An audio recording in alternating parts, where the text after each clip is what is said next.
Oh, Konami, you thought you was slick. You thought you could just change the entire Yu-Gi-Oh card game without changing the ban list? There are legitimately some huge changes in Yu-Gi-Oh that are going to happen, but more importantly, I think they just leaked what's going to happen on the ban list, as well as when we're getting the ban list. It's what's going on with ya, big dog, and it is an amazing day for Yu-Gi-Oh! I hope that's your day phenomenal. But if it isn't, don't let what happened at the beginning of your day ruin the rest of your day. Today, big dog, I actually wanted to talk to you about some huge changes in Yu-Gi-Oh! That are happening right now.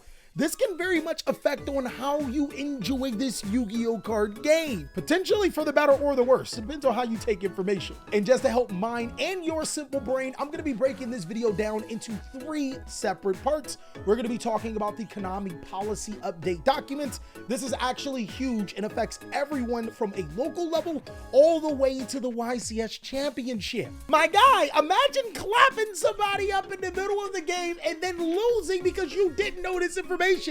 You need to know. The next part is I'm going to be talking about how Yu-Gi-Oh! Is currently and the player sentiment that involves around it. And then lastly, my boy, Konami may have made a fraudulent slip. They normally don't get caught lacking, but I am going to take full advantage of it. I think we have a date on the forbidden list, as well as a potential card that may be on the forbidden list, and I have reasoning why, so let's jump on in. Okay, on to the official Konami documents. My guys, I genuinely don't know why Konami makes documents. Do they not know Yu-Gi-Oh! Players can't read? Seriously, not only did I have to go over this tournament policy document a few times just to get the information I'm going to relay to you, me and Kana had to go through it together, and I still got confused on a lot of things. We had to sit all day figuring this out. I guess it just goes to show Yu-Gi-Oh! Players really can't read. So the first thing I'm going to confirm to you is Yu-Gi-Oh! Actually fixed its time rules. Hey, yo, they punishing players for stalling? No. They changed the rule to allow you to go to the end of your turn so you can actually finish your turn. No. They went back to the old rules because, while not bad, still allow both players to play. No. But hey, guys, you're going to be really, really excited about this one, my guy. Here we go. Instead of 40 minutes, you get 45 minutes for every event. Yeah. The increased timer to 45 minutes per round now matches YCS's. That means that both locals and regional level events and anything in between will now gain that extra 5 minutes to be able to play, meaning that our tournaments will theoretically take longer. I'm not gonna cap, I really don't feel either way about the additional 5 minutes. I play decks that end games really, really fast, but I guess the 5 minutes could help. I mean, your girlfriend is asking for that too, so yeah, Konami's giving it to you. I want to pass it on. The next thing I want to talk to you guys about is really technical for super competitive Yu-Gi-Oh! Players. But basically, when you file an appeal, a head judge would have to come and give you a ruling.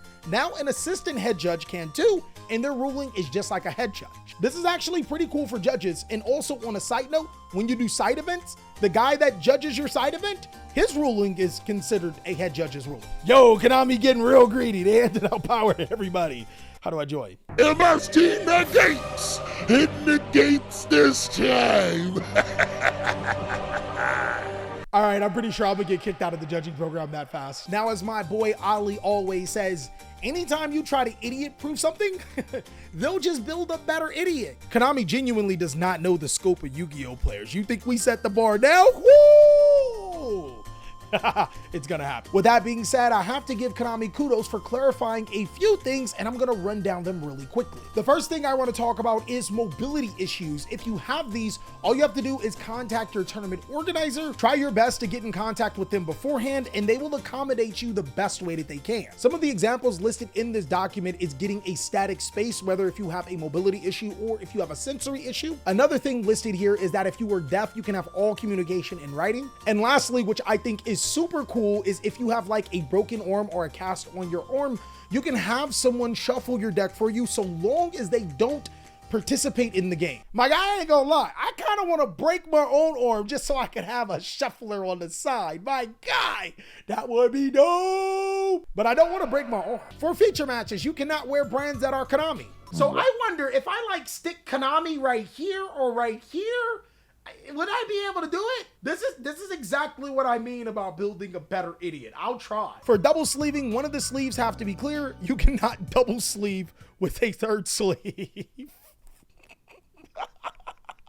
I'm telling you guys, they'll build a better idiot for that one. A cool thing that has been added to the documents is that for locals, including OTS championships, regionals, Dragon Duel events, and all trading card extravaganzas, you can prize split now. If the tournament organizer allows it, the top cut can actually split the prizing. I think that is phenomenal that it is an official rule now, and that's just cool. Your field layout needs to be laid out properly. Again, Konami, you can kick us down, but we're going to make a stronger idiot for this. An idiot so smart, well, they're an idiot. And lastly, what I want to talk to you about the clarification is a controlled loop. So many people don't understand exactly what this says, but basically there's two different types of loops. There is a controlled loop, meaning that you can stop at any given time, unlike your smoking addiction. Look, you can say you can give up weed all you want. We know you can. And then an uncontrollable loop where you can't stop. Those are still illegal. This particular document pretty much states that instead of doing the loop over and over and over and over again, you just tell your opponent how many times you loop and you don't have to continue looping there. All you have to do is resolve the effects of the loop until you accomplish the game state you want. My guy, one of the biggest things on this document is that Konami has actually given rules for media and content creators to be able to potentially record at tier 3 events. We can now officially have zone blocking markers as long as they're different from dice or tokens, etc. You have to have a card with an X on it that says this card cannot be used in a zone. Here before it's the next OTS card that's being printed. Those were actually really hot that Konami had. Unsportsmanlike conduct does not have to occur at the event. Basically, Konami is saying, hey, yo, that shit you be posting on social media, yeah, we can ban you on your off day. So act wild and get treated wild. Now, there's quite a few other things in this document, and I will leave the link down below in the description as well as the comment section. But the biggest thing I want to talk to you about is Konami's update on public knowledge versus private knowledge. This is huge and could be a deciding factor in your game. One of the biggest things that I've observed from Yu-Gi-Oh players is that they would always ask the same question. Hey McGee, what cards do I know in your hand? The tournament document touches up on this. If your opponent asks this question, you do not have to tell them anything. Public knowledge in these documents are clarified as the specific cards being used or revealed or searched that turn. Last time I checked, there's no card named What Do I Know, so it's not a specific card and does not fall under public knowledge. Now, hypothetically, if your opponent asks you what is the effect of reinforcement of the army after you searched it, then you still have to tell them. And if your opponent asks you, what did you search? What reinforcement of the army? You still have to tell them. You also can't ask for public knowledge on any given Yu-Gi-Oh cards, only the relevant cards through that particular game. And lastly, the biggest takeaway from this policy document is that you can change your submitted deck list if a new set comes out or if the ban list comes out. Holy, I'm going wild. Your boy gotta do a little dance. Hey, hey, hey, hey. Shooters! I literally have no idea what that was for or from. Now, to clarify, you can only change the contents of your deck list under those two rules and if you only submit it online.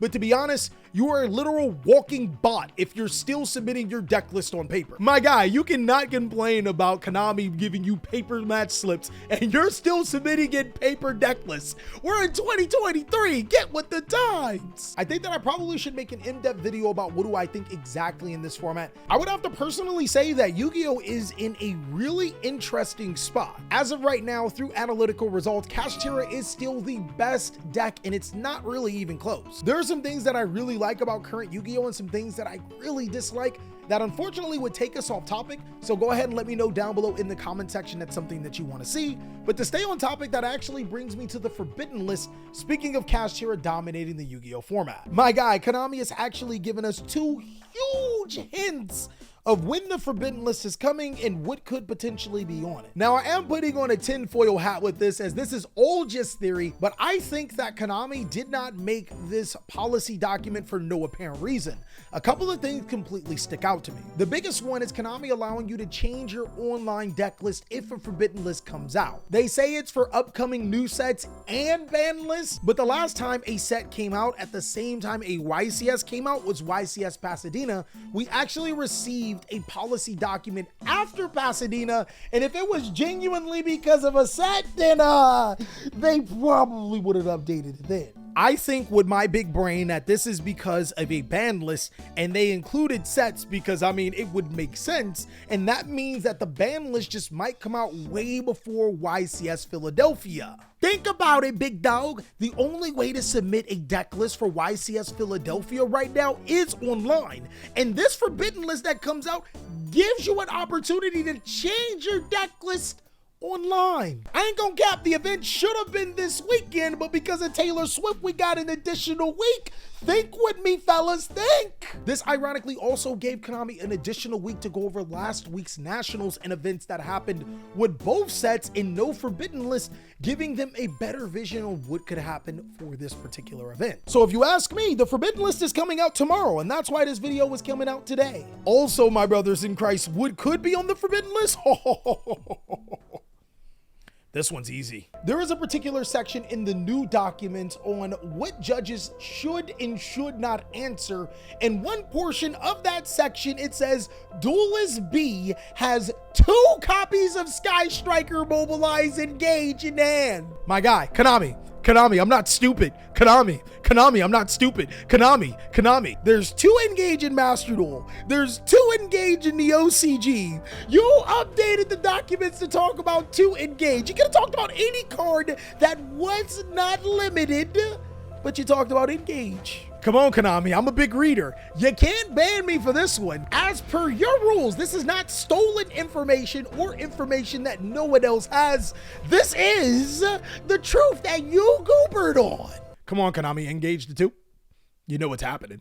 Just release the ban list tomorrow and let us know engage the 2. 9 a.m. Pacific Standard Time. I can't wait to see you guys there.